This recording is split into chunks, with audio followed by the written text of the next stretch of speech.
saya ke Pak Nursari kembali. Pak Nursari, ini nanti kan kampanyenya dianjurkan lebih kepada kampanye virtual. Nah, untuk kampanye virtual dari paslon sendiri, apakah ada batasan-batasan tersendiri di kampanye virtual itu, ataukah memang kampanye virtual yang seperti umum yang kita lakukan ini?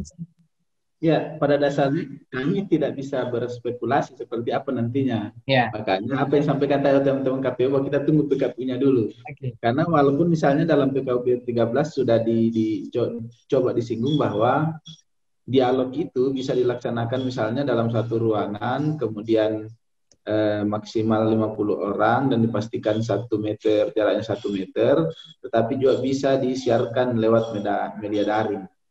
Nah, tetapi kalau soal bentuknya nanti kami tidak bisa berspekulasi. Kita tunggu saja PKPU-nya karena pada dasarnya kami tidak bisa mengomentari sesuatu yang belum kami lihat. Ya. Jadi kami tetap percaya bahwa teman-teman KPU itu akan memfasilitasi setiap calon itu tanpa melanggar hak-hak peserta pemilihan itu. Termasuk misalnya bagaimana haknya untuk mengkampanyekan dirinya, haknya untuk mempublikasi dirinya, haknya untuk bersosialisasi kepada masyarakat. Kami masih tetap percaya dengan KPU bahwa PKPU-nya pasti akan akomodatif. Begitu. Baik, berarti Pak Nursari untuk pengkategorian bentuk pelanggaran yang mungkin dilakukan oleh paslon ini belum ada gambaran begitu dari Bawaslu? Iya, belum ada. Belum ada ya. Jadi memang untuk justru teman-teman KPU yang harus yang kalau misalnya kita mau minta bocorannya teman-teman KPU tadi yang harus ada bocoran kira-kira karena itu kan PKPU-nya mereka. Ya. Baik, terima kasih Pak Nursari. Saya ke Pak Farid.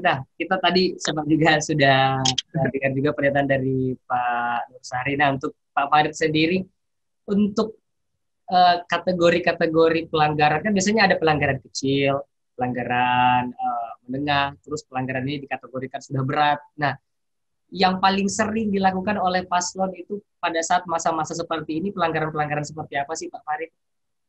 Ya, Bung Ade, pertanyaan ini spesifik sebenarnya lebih relevan dijawab oleh Pak Ketua Bawaslu. Tetapi karena beliau yang banyak mengorganisir dan merespon banyak hal terkait dengan pelanggaran dalam proses tahapan ya. Tetapi sebagai gambaran bagi penonton sekalian yang ada di rumah, pelanggaran itu kan terjadi hampir dari sepanjang siklus tahapan ya. Yang paling kecil dan banyak itu tentu di aspek kampanye ya. Karena kenapa kampanye? Karena prosesnya panjang sekali, lebih dari 70 hari. Dan sepertinya kalau kita bicara tentang pelanggaran, biasanya di waktu yang paling lama itu interval kemungkinan banyak hal bisa terjadi. Sehingga tentang modelnya, kontennya saya kira ini domainnya kawan-kawan di Bawaslu yang merespon. Tetapi secara garis besar saya ingin sampaikan bahwa apa yang sahabat saya sampaikan tadi, Pak Chadi, bagian yang kami tunggu sebenarnya dari regulasi teknis kampanye yang akan menjadi isu perubahan pada peraturan KPU nomor 4, salah satunya adalah tentang kampanye elektronik, kampanye media elektronik. Nah, karena kenapa ini penting? Karena tadi disampaikan oleh Pak Ketua Bawaslu, walaupun di peraturan KPU nomor 13 itu sudah menyebutkan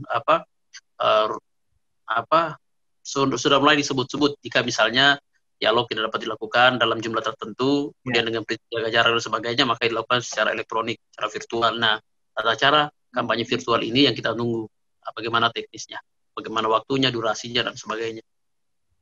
Baik, terima kasih Pak Farid. Saya ke Pak Nursari. Pak Nursari, nah sebelum masa pandemi ini datang, pada saat masa-masa pilkada seperti ini, pelanggaran-pelanggaran yang paling sering ditemukan oleh Bawaslu itu bentuknya seperti apa? Apakah memang kategoriannya ini biasa atau pelanggaran ringan, ataukah memang ada bahkan pelanggaran berat yang sempat dilakukan oleh paslon yang bisa mengancam statusnya ini di Pilwali? Silakan Pak Nursari.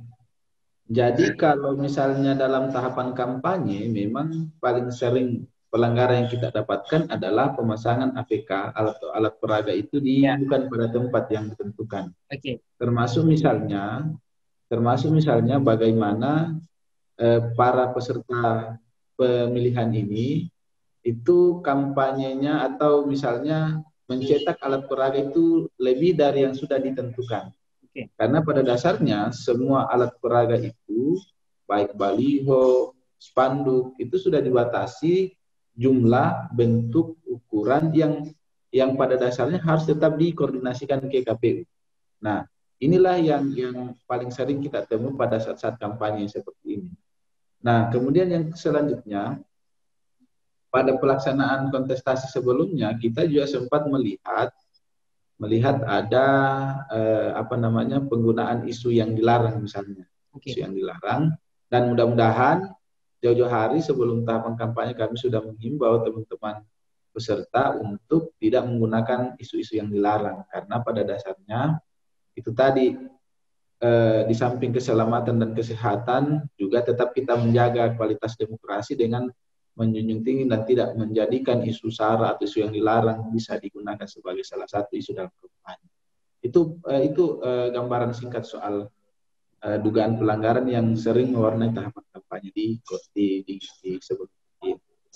Baik, terima kasih Pak Nursari. Saya kembali ke Pak Farid. Nah, selaku Ketua KPU Kota Makassar, Pak Farid, kan tahun ini tahun yang sulit nih bagi KPU karena ada pandemi. Nah, untuk pergerakan dari KPU sendiri, dari para komisioner yang bekerja, apa sih yang menjadi tantangan di masa pandemi ini? Apakah memang ada batasan untuk bekerja begitu? Karena kan berbeda dengan pilkada-pilkada sebelumnya ini, Pak Farid. Silakan.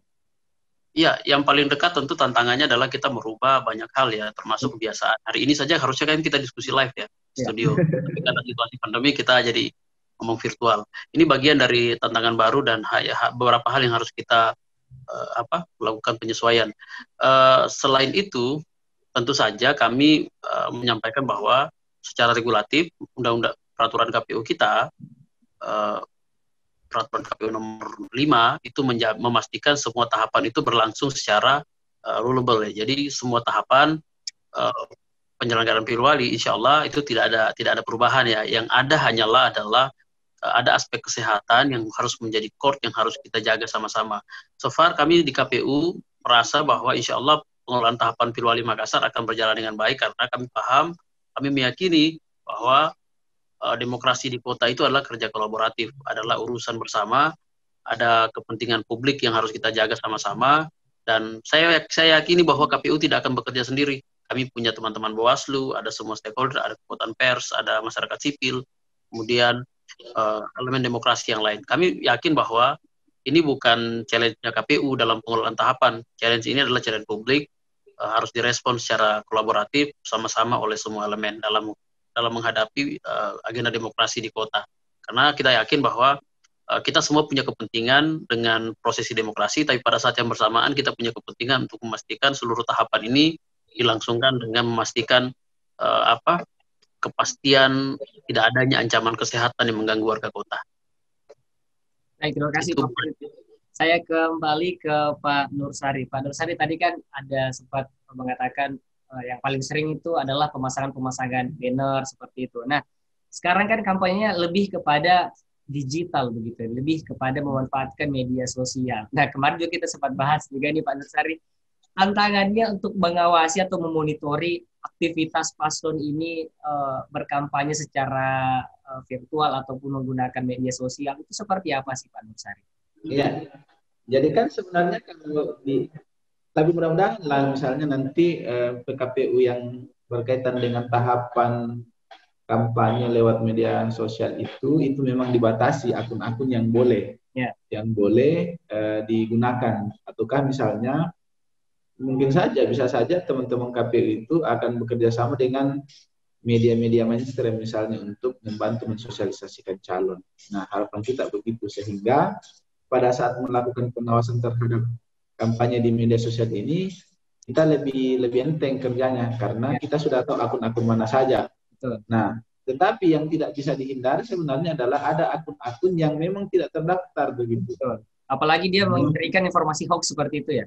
Ya, apalagi dan berpotensi akun-akun seperti itu tidak bertanggung jawab sehingga bisa saja mengeluarkan pernyataan ataukah mengkampanyekan sesuatu yang dilarang. Nah, kendalanya adalah ketika ada akun-akun seperti itu, siapa yang bertanggung jawab? Siapa yang bertanggung jawab? Nah, inilah yang menjadi tantangan kita. Tetapi kalau pengalaman sebelumnya, Bawaslu RI sebenarnya sudah membangun kerjasama dengan Keminfo dalam hal memantau kampanye atau mengawasi kampanye di media sosial. Nah, secara singkat, MOU dengan Keminfo itu atau komunikasi dengan Keminfo tentunya memposisikan Bawaslu sebagai pintu masuk atau terkait pintu masuk pengaduan terhadap pelanggaran atau kampanye yang dilarang di media sosial. Nah, setelah menjadi pintu masuk, Bawaslu akan berkoordinasi dengan Keminfo. Keminfo kemudian akan melakukan take down terhadap akun yang dianggap melanggar. Namun secara sederhana seperti itu. Namun dalam praktiknya kemungkinan akan lebih ribet lagi.